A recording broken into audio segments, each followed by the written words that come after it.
We were talking about how you can like your spouse after years and years of marriage. And what are some of the solutions we coming up with, Carla? Did we come up with something? Listen, y'all, this conversation is a great conversation because I personally know people, and I'm sure you do too, who have been married for only 2 or 3, 4, 5, 6 months and could not stand each other.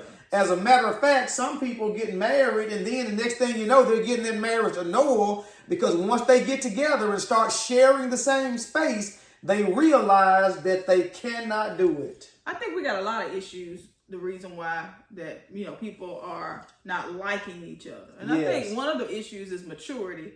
I think one of the issues is expectations. Okay. And I think one of the issues also is, Adrian, we're supposed to be growing and getting better. Yes. As time goes on. So, we got married. I was 20 years old. Yeah. I'm now 43. I should be better than you were at 20. Yeah, I should love stronger. I should be wiser. I should be smarter.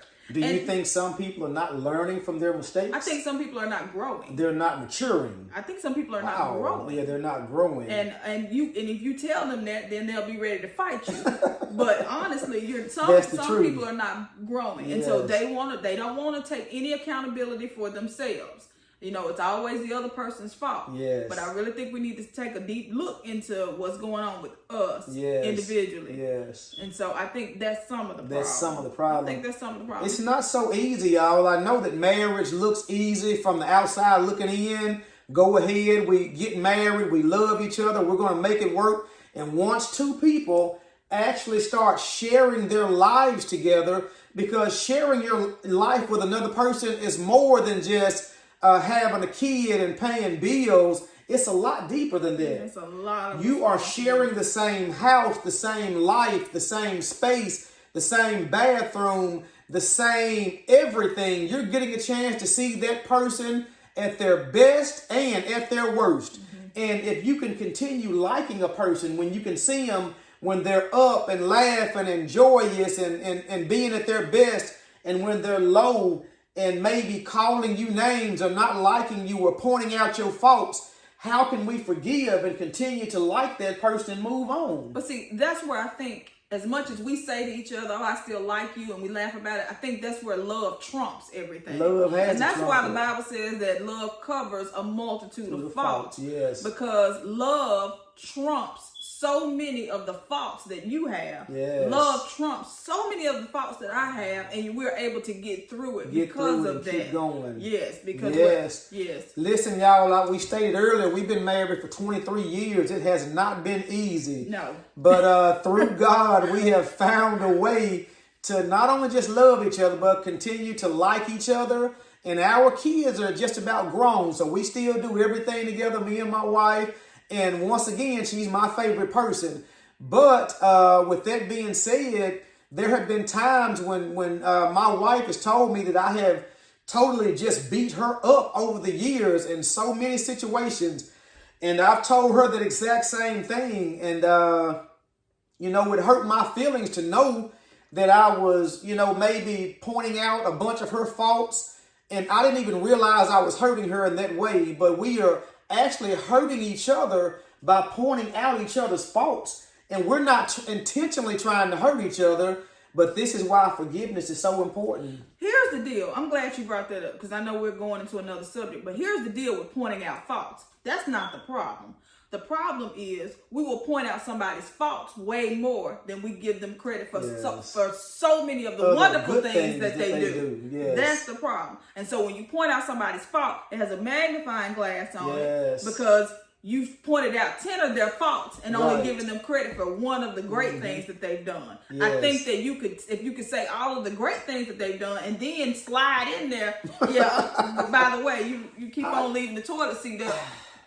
That may not be so hard. You know what I mean? I don't think we're going to ever be able to slide no faults in there. I think you can slide in listen, there. I think you can no slide spouse wants to hear anything bad. No, that's a problem. They don't, but we're accountable to each other. We are accountable. So yes. if I say to you, hey, you're dealing, you're doing some stuff, If I keep leaving the toilet seat up and my wife keeps telling me, hey, man, put the toilet seat down, but I keep leaving it up, then at some point you're going to have to say something. I'm gonna have to say so something. we got to learn how to at least, like she said earlier, accept some accountability and responsibility. Those men, if we raise the toilet seat up, then we're probably going to walk out of the bathroom and just leave it up. Selfish.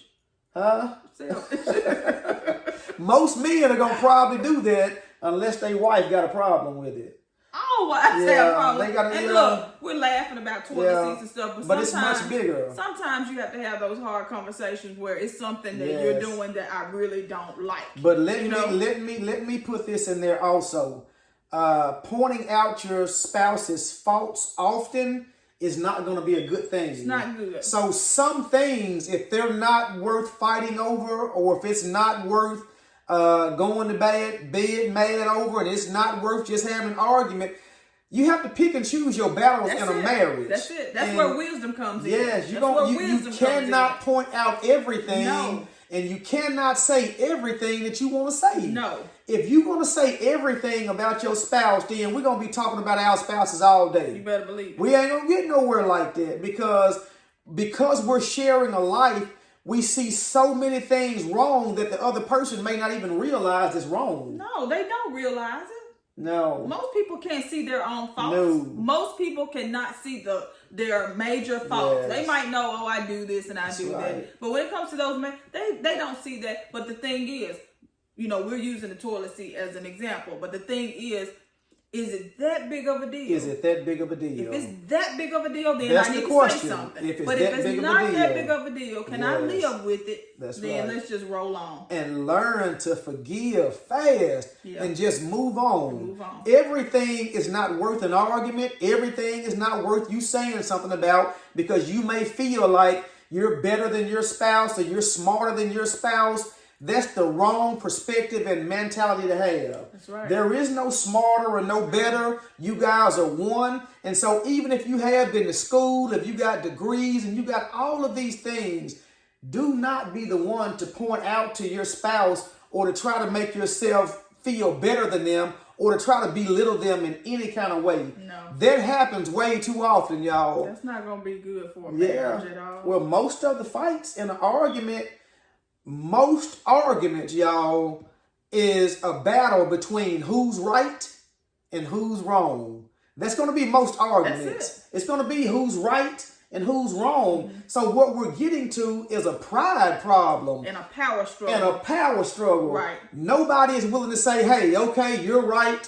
I'm not, you know what? It's okay. You can be right on this one. Mm-hmm. I'm just going to leave it alone. Nobody's willing to surrender that. And so then no one wins. So nobody wins. No one wins. Because I got to be right. You wrong. Right. Hey, my idea was better. In a lot of situations, there's not even a right or a wrong. No, it's not. So we're struggling and we're having a power battle over something that doesn't even matter because the enemy wants to divide you. That's his job. He comes to kill, steal, and to destroy.